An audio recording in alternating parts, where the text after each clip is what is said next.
안녕하세요. 자, 오늘 78페이지죠. 78페이지 펴보시면 의사표시가 나오죠.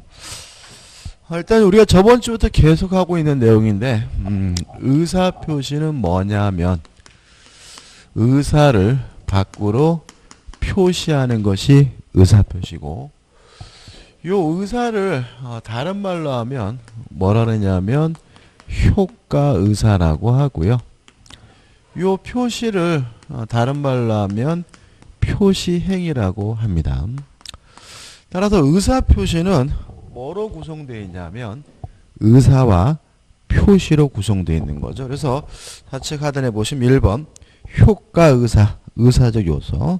일단 우측에 보시면 표시행위에서 행위적 요소 나와 있는데, 일단 뭐 특별한 건 없어요. 우측에 2번 해가지고 표시행위 방식 아무런 제한이 없어요. 근데 문제가 되는 것은 말로 하든 문서로 든 상관이 없기 때문에 요 의사표시가 실제로는 명시적 의사표시와 뭐로 나뉘냐면 묵시적 의사표시로 나눈다는 얘기고요. 항상 이것과 구별해야 될 것은 뭐냐면 침묵은 의사표시가 원칙적으로 아니라는 거 좀 주의하셔야 됩니다. 그러면 다시 말하면 침묵, 아무 소리 안 하고 가만히 있는 것은 뭐가 아니죠? 의사표시가 아니에요. 그러면 결국은 묵시적 의사표시는 뭐냐? 요 문제거든요. 자, 이런 얘기입니다. 예를 들어 가지고 우리 집 살래? 이렇게 물어봤더니 응, 내가 살게 라고 얘기했다면 요거는 뭐겠어요? 명시적 의사표시겠죠. 근데 사겠다는 말은 안 했는데 고개를 끄덕였어요. 그러면 고개를 끄덕이는 것도 뭐가 되냐면 사겠다는 뜻이 되는데, 이게 결국 뭐냐면 묵시적 의사표시예요. 그래서 묵시적 의사표시라는 것은 아무것도 안 하는 것이 아니라 의사표시로 볼 수 있는 행위가 존재하는 것이 뭐냐면 묵시적 의사표시인 거예요. 또 이런 것도 있겠죠. 우리 집 살래라고 물어봤더니 사겠다는 말은 안 했는데 다음날 보니까 계약금을 입금했어요. 그러면 계약금을 입금하는 그 행위는 결국 뭐죠? 사겠다는 뜻이잖아요. 이런 게 뭐예요? 묵시적 의사표시예요. 근데 우리 집 살래 그랬더니 눈만 멀뚱멀뚱 쳐다보고 암소리도 안 하고 어떤 행위도 안 했다면 그거 우리가 침묵이고 뭐가 아닌 거죠? 의사표시가 아닌 거죠. 그래서 우리가 개념적으로 묵시적 의사표시란 아무것도 안 하는 것이 아니라 의사표시로 볼 수 있는 행위가 존재해야 묵시적 의사표시다. 만약에 아무것도 안 한다면 그것은 침묵으로서 원칙적으로 뭐가 아닙니까? 의사표시가 아니다. 따라서 우리가 또 생각해 볼 것은 뭐냐면 민법상 모든 의사표시는 명시적으로 할 수도 있고 묵시적으로 할 수 있다. 왜냐하면 자, 우리가 사겠다고 말하는 것보다 계약금을 입금하는 것이 더욱더 뭐예요? 명확할 수가 있는 거거든요. 그래서 모든 의사표시는 명시적으로 할 수도 있고 묵시적으로도 할 수 있고요. 만약에 묵시적으로 이러한 의사표시는 하지 못한다 그러면 무조건 다 뭐가 되죠? X가 된다는 거 조심하셔야 됩니다. 그 다음에 넘겨보시면은 80페이지 의사표시에 관한 이론이 나와요. 자, 이건 어떤 문제냐면 의사와 표시는 일치돼야 되는데 이것이 불일치됐을 때 무엇을 가지고 효과를 결정해야 되느냐. 만약 이것이 불일치됐을 때 표시 행위를 가지고 효과를 결정한다면 이걸 우리가 표시주의라고 하고요.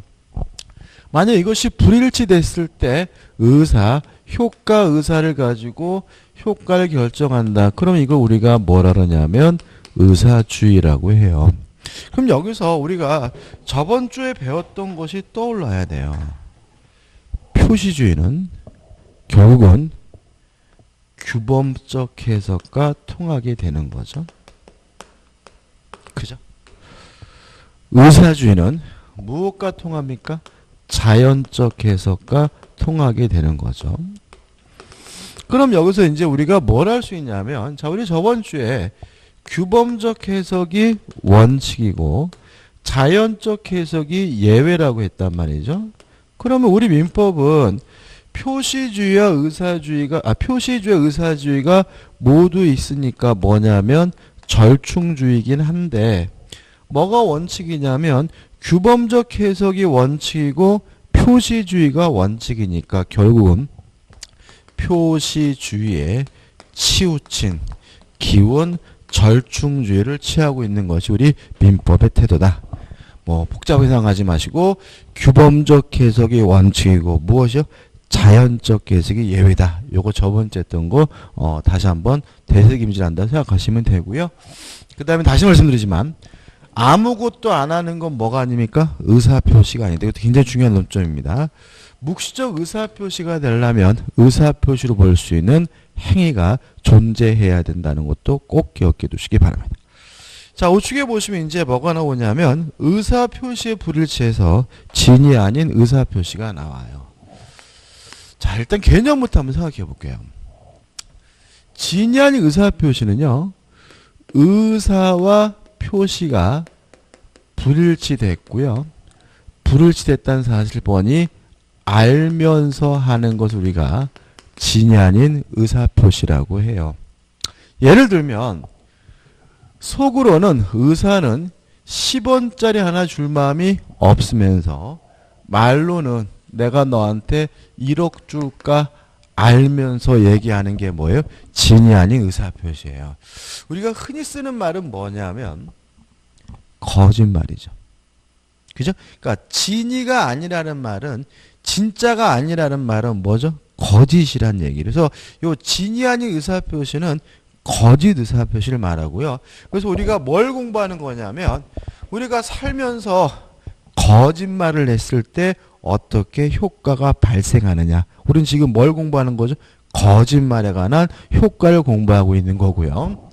자, 거짓말의 효과 우리가 이미 알고 있어요. 자, 왜냐하면 보세요. 의사와 표시가 불일치되면 원칙이 무슨 해석이죠? 규범적 해석이니까 원칙적으로 표시된 대로 1억 원을 줘야 돼요. 원칙이 뭐 한 거죠? 유효한 거죠.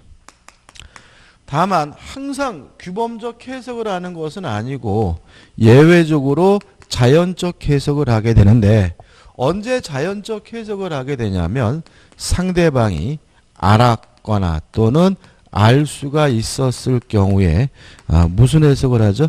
자연적 해석을 하니까 속마음대로 줄 필요가 없다. 이때는 뭐죠? 무효가 되는 거죠.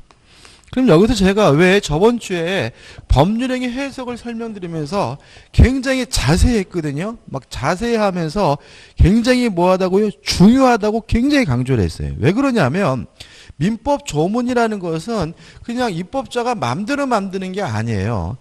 어떤 법률 이론에 따라서 민법 조문이 만들어지게 되는데 우리가 저번 주에 했던 법률행위 해석의 이론에 따라서 107조, 108조, 109조 하는 법조문들이 만들어지고 있기 때문에 실제로 우리가 저번 주에 했던 규범적 해석이다, 자연적 해석이다가는 정확한 이해를 하게 되면 107조부터 한 4, 5개 조항은 굳이 안 외워도 그냥 내용이 팍팍팍 들어오게 되거든요. 그래서 법률행위 해석은 민법의 기초로서 대단히 중요하다는 거 다시 한번 강조해 말씀을 드리고요.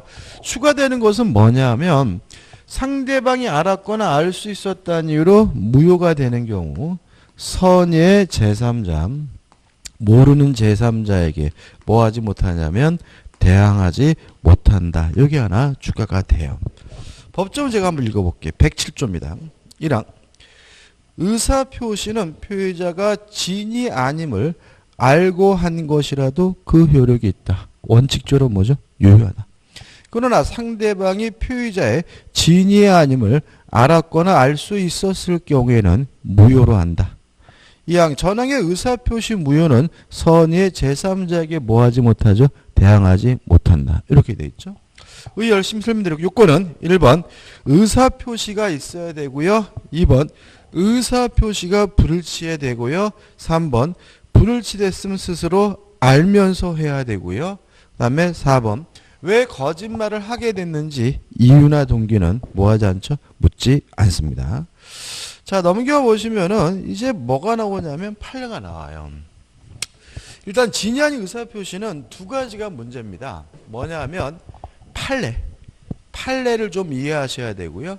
그 다음에 두 번째 문제는 사례를 좀 분석할 줄 알면 되거든요. 그래서 이 진위 아닌 의사표시는 판례와 사례를 좀 이해하시면 돼요. 예를 들어 볼게요.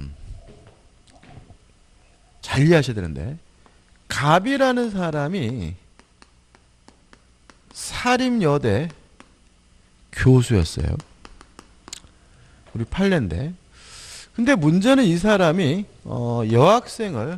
학생들을 성추행했다라는 게 문제가 돼가지고 학생들이 데모하고 난리가 났어요. 변태 교수 물러가라.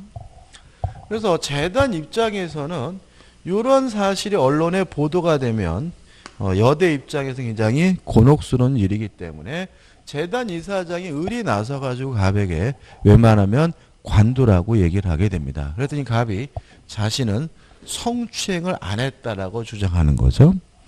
근데 을이 뭐라 그러냐면 지금 네가 성추행했고 안 했고 이게 중요한 게 아니라 이게 언론에 보도가 되면 우리 대학 큰일 난다. 그래서 네가 했든 안 했든 간에 사직서를 제출을 하고 사직을 하면 애들이 데모 중단하고 조용해질 것이고 조용해지면 우리가 기회를 봐서 너를 복직시켜 주겠다라고 얘기를 하게 돼요.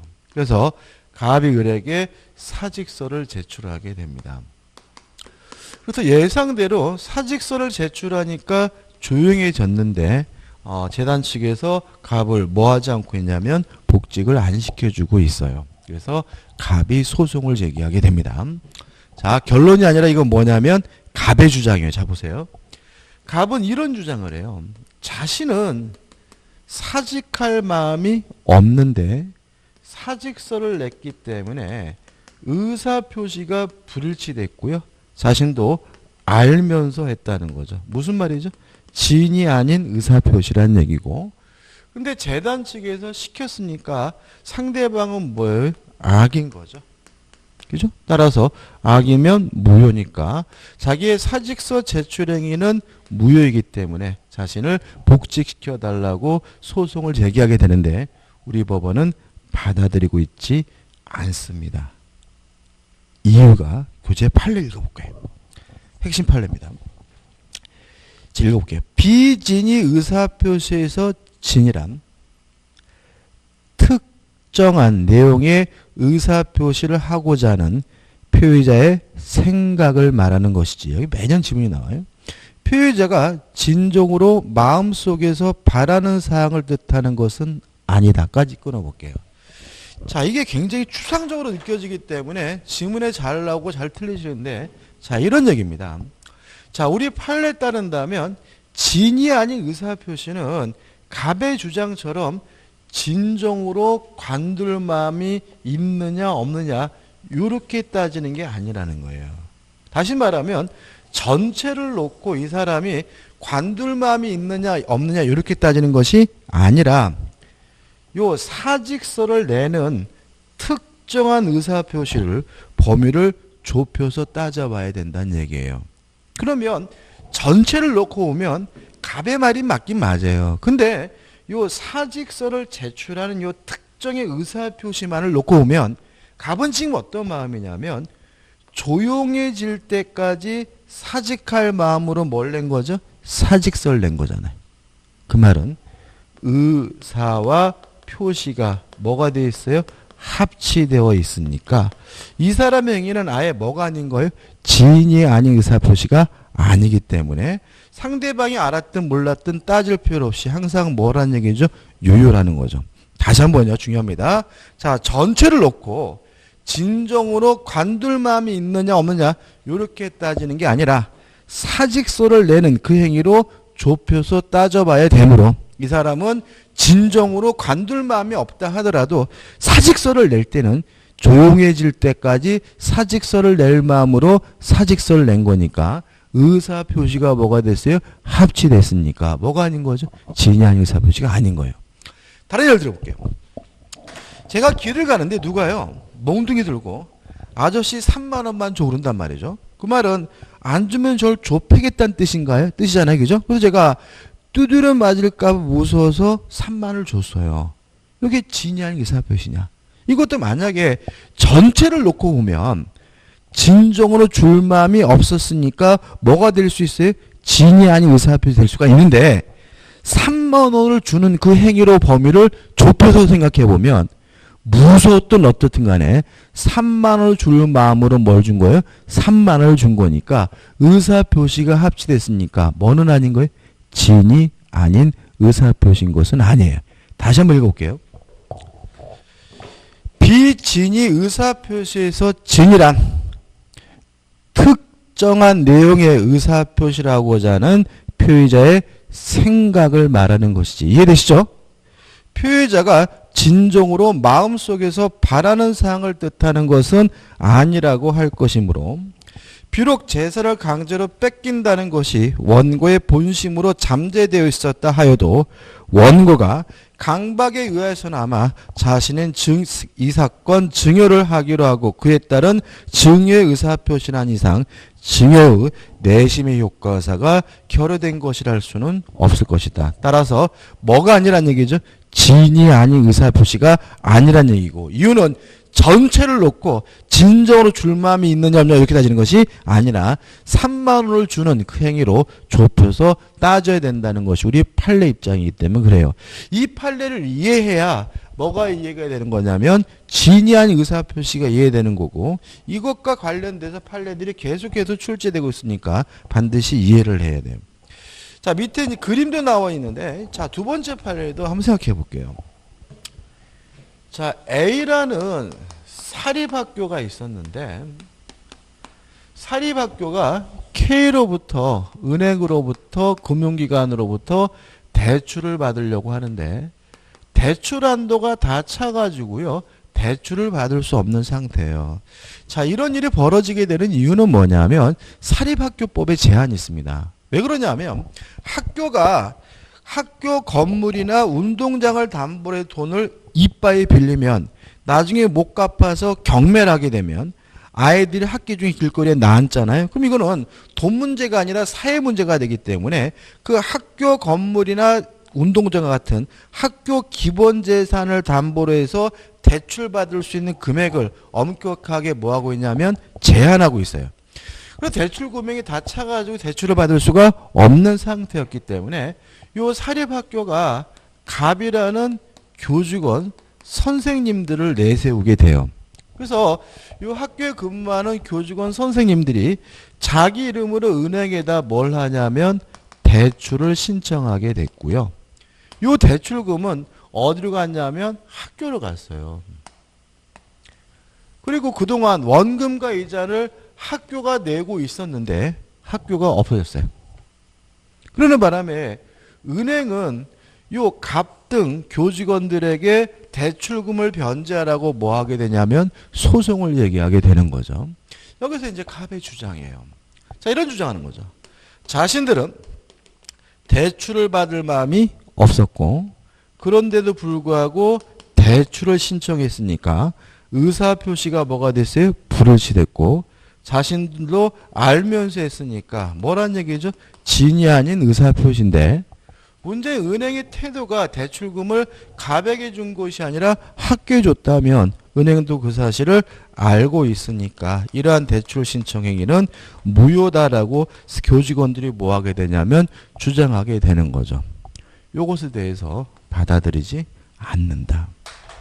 왜냐하면 이것도 진정으로 대출을 신청할 마음이 있느냐 없느냐 이렇게 따지는 게 아니라는 거죠. 이것도 대출을 신청하는 요 행위로 범위를 좁혀서 따져봐야 된다는 것이 우리 판례 입장이잖아요. 그러면 우리 판례에 따른다면 갑이 속으로 누구를 위하든 간에 그거는 고려하지 않고 대출을 신청할 마음으로 대출을 신청했으니까 의사표시가 뭐가 됐어요? 합치되어 있으므로 뭐가 아닌 거죠? 진이 아닌 의사표시가 아니라는 판례입니다. 따라서 상대방이 알았더라도 뭐가 아니에요? 무효가 아니니까 대출금을 변제하라고 뭐하고 있어요? 판시하고 있는 거죠. 그 다음 우측에 또 이제, 판례가 나오죠. 판례 이 세 가지를 좀 꼭 공부하셔야 돼요. 자, 우측의 판례는 어떤 문제냐면 이런 문제입니다. 근로기준법에 따른다면 근로자가 1년간 근속을 하면 반드시 퇴직금을 주게 돼 있어요. 뭐 정규직이든 비정규직은 그거는 따지질 않아요. 근데 문제는 뭐냐면 그러다 보니까 꼼수가 이루어져요. 실제로 벌어지게 되는데 지금 근로자들이 몇 년을 넘으면 안 돼요? 1년을 넘으면 안 되니까 예를 들어서 뭐 한 11개월 한 20일쯤 되면 회사에서 뭐죠? 사직서를 내라는 거죠. 몇 년을 넘으면 안 돼요? 1년을 넘으면 안 돼요. 그래가지고 근로자들이 뭐죠? 사직서를 냈고요. 다음날 정상 출근해서 뭐죠? 근무하고 또 1년 되기 직전에 사직서를 내고 다음날 정상 출근하고 이걸 어떻게 볼 것인가 문제인 거죠. 무슨 말인지 아시겠죠? 그죠? 자, 근데 이거는 보시면 자, 이 사람들은 명백히 의사와 표시가 뭐가 돼 있어요? 불일치 돼 있어요. 왜냐하면 이 사람들은 오늘 내가 사직서를 내지만 당장 내일 뭐예요? 출근하잖아요. 만약에 요것처럼 조용해질 때까지 관둘 마음이 있었던 것도 아니잖아요. 그죠? 따라서 이거는 관둘 마음이 없는데 사직서를 낸 것이니까 의사표시가 불일치됐고 근로자들도 알면서 했으니까 이거는 뭐가 맞아요? 진야 의사표시가 맞습니다. 근데 누가 시켰냐면 회사에서 시켰거든요. 따라서 상대방이 악이기 때문에 이거는 진이 아닌 의사표시로서 무효인 거예요. 그러면 이 근로자들은 사직하지 않고 쭉 뭐 한 거죠? 근속을 한 것이니까 회사는 이 근로자들에게 뭘 줘야 돼요? 퇴직금을 줘야 된다라고 뭐하고 있죠? 판시하고 있습니다. 우측에 판례 한번 읽어볼게요. 오른쪽 박스입니다. 근로자가 회사의 경영 방침에 따라 사직원을 제출하고 회사가 이를 받아들여 퇴직처를 하였다가 즉시 재입사하는 형식을 취함으로써 근로자가 그 퇴직 전에 걸쳐 실질적인 근로관계 단절 없이 계속 근무하였다면 그 사직원 제출은 근로자는 퇴직을 할 의사 없이 퇴직을 의사를 표시한 것으로서 뭐가 되죠?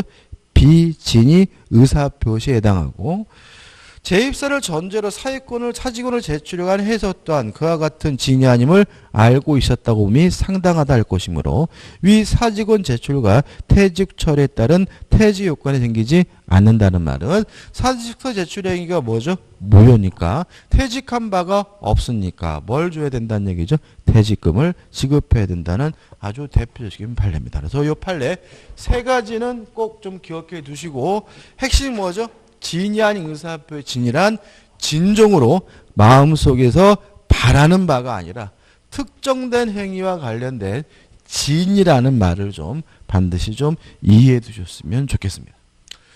그 다음에 효과는 이제 뭘 가지고 정리하냐면 사례 가지고 좀 정리를 해야 돼요. 사례.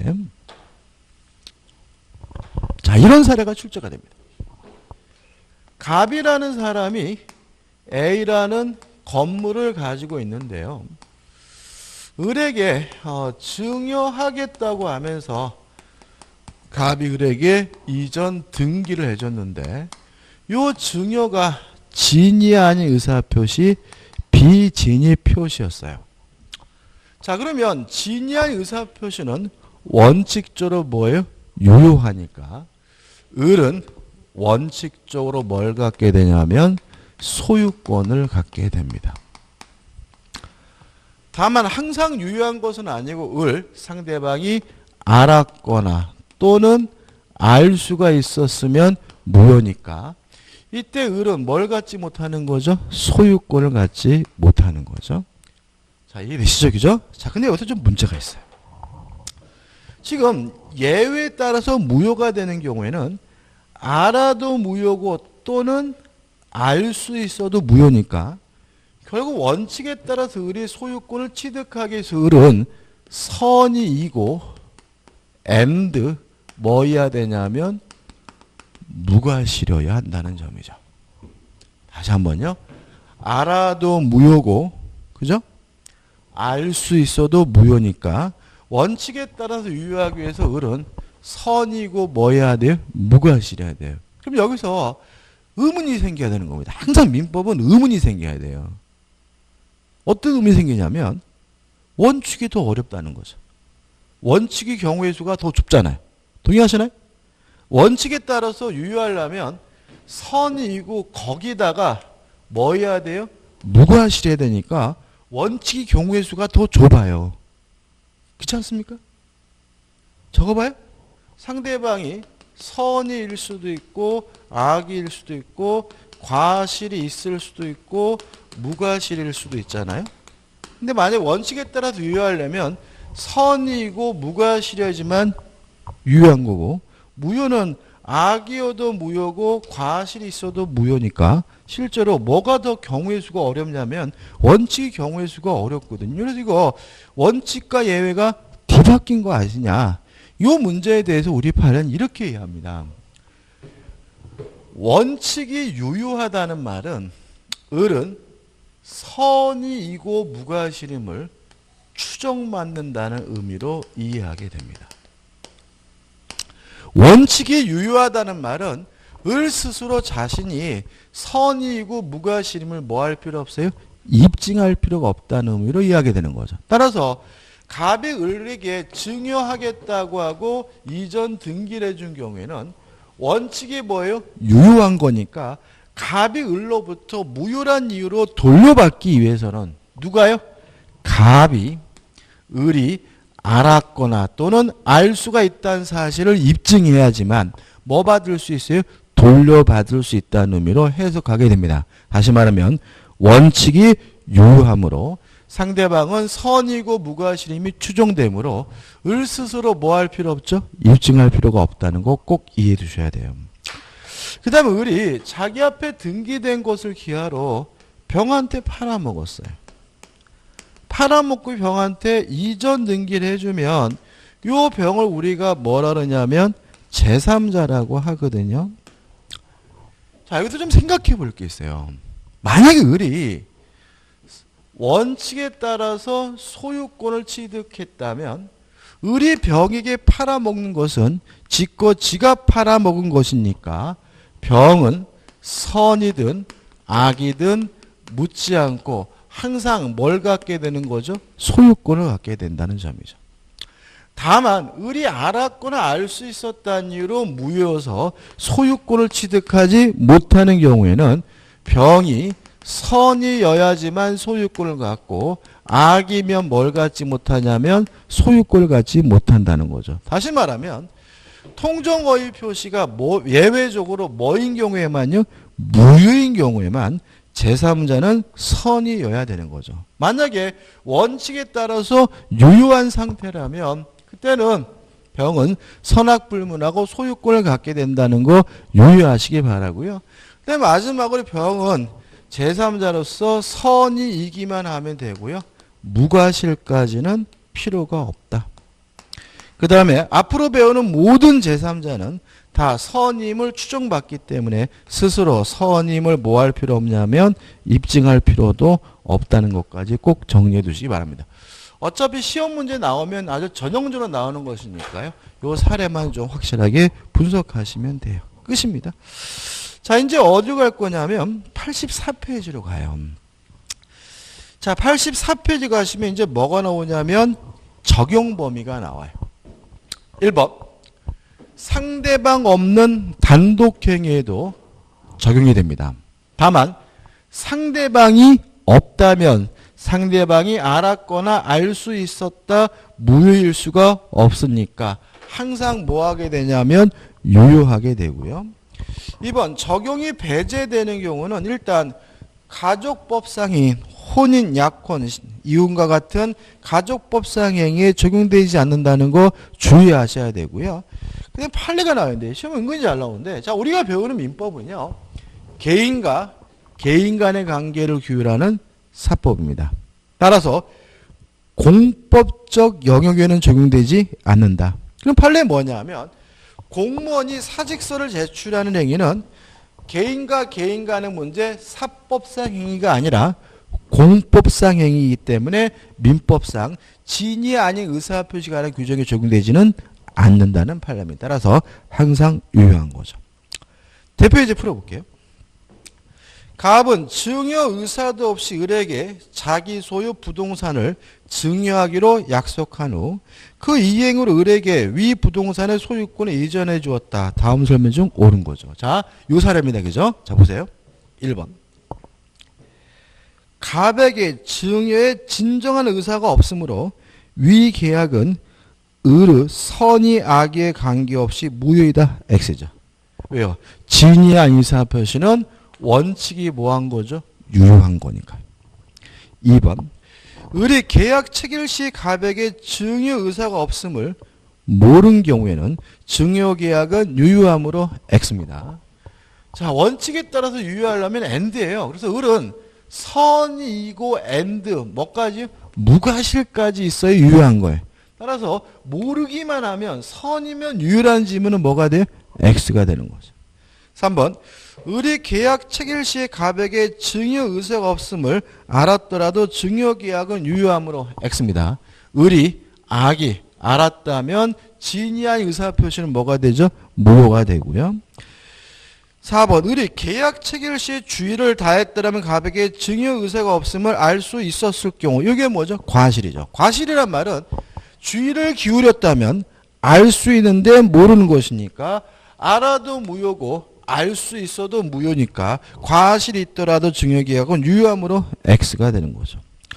5번. 을이 이러한 사정을 전혀 모르는 제3자 병에게 위 부동산을 전매했어요. 그러면 병이 만약에 선이라면 어차피 유효면 선악불문하고 소유권을 갖고요. 무효래도 뭘 갖습니까? 소유권을 가지니까 병이 선이라면 요 증여가 무효든 유효든 따질 필요 없이 항상 뭘 갖게 돼요? 소유권을 갖기 때문에 갑은 증여의 무효를 주장하여 병에 대하여 소유권 이전 등의 말소를 청구할 수 없다. 맞는 지문이요. 답은 뭐죠? 5번이죠. 가장 전형적인 문제니까 확실하게 내 것으로 만드셔야 되고요. 좀 쉬었다가 통정어휘 표시 보도록 하겠습니다.